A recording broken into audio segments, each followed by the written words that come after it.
I'm W. George Johnson. I'm W. George, the exact opposite of George W. Because when it was my turn to go to Vietnam, I went instead of hiding out from the military like George Bush, the deserter, our deserter in chief.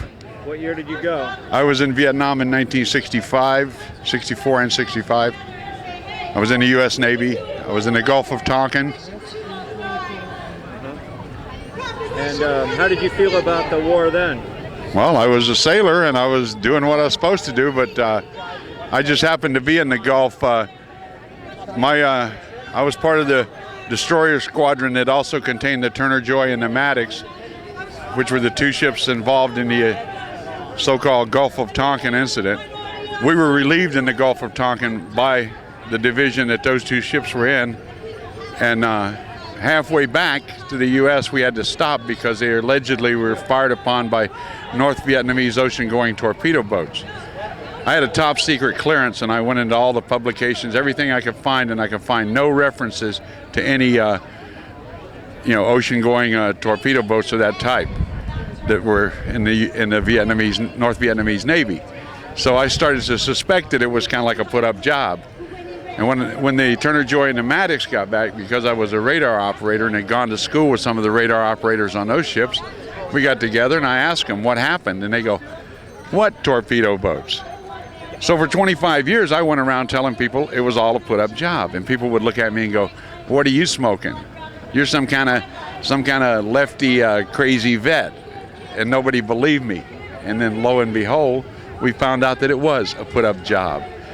But I think that just suspecting that was one of the things that made me look deeper into the history of the involvement in Vietnam.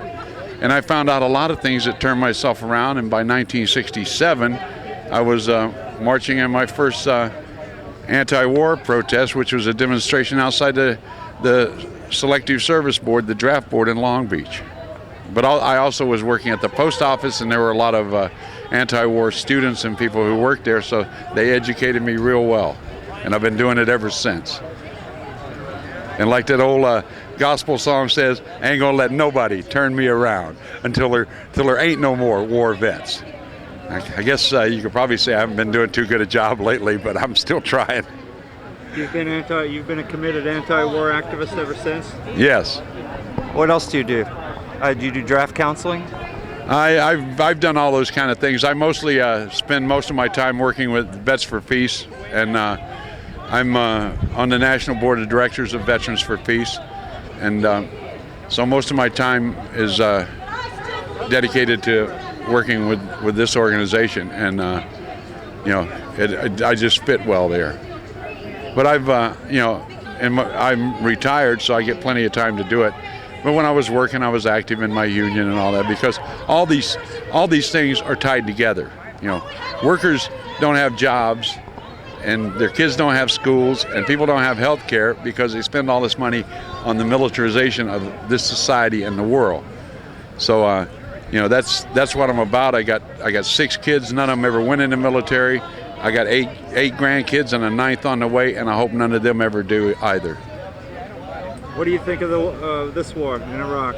Well, I don't care what anybody says. You'll never convince me it ain't a war for oil, and it ain't a war to make people like Halliburton. And when you write the check, make sure you use 2 L's. And Bechtel and all these other munition suppliers and arms manufacturers and stuff like that is to make them rich. But I think the key factor is the oil. And I do think that if in fact, that's why I think the environmental movement is a real integral part of the peace movement, because if we demand that we have sustainable use of all kinds of things, then we can break the addiction we have to petrochemicals, because you can power a diesel engine with biodiesel. You can actually power automobile engines with just plain old vegetable oil.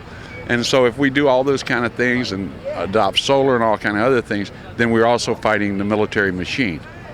Are you familiar with these radical bicyclists? Oh yeah, I like all those. Like, you mean, what are they called? What that group here in town? Critical Mass. Critical Mass, yeah, I think they're great.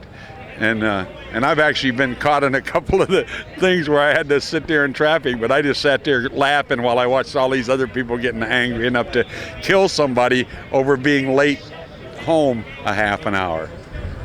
You know, it's like today coming over here, it took us 30 minutes from the freeway to Civic Center Plaza because of the Folsom Street fair. But, you know, that's cool. That's the way life is. Sometimes you get slowed down, sometimes you don't. You know, I remember coming to San Francisco on the 12th of September a couple of years ago, and it was like driving into a deserted town. So, you know, sometimes you can just fly right through, sometimes you got to wait, but we don't like to wait for anything.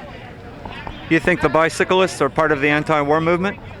I think anyone who is standing up and opposing the oil industry, the military-industrial complex, as Eisenhower called it, I think anyone, whether they're doing it consciously or unconsciously, you know, I think people who are buying electric vehicles and things like that are all helping. They may not consciously understand how the far-reaching ramifications of it, but I think every little bit helps, and I'm all for it.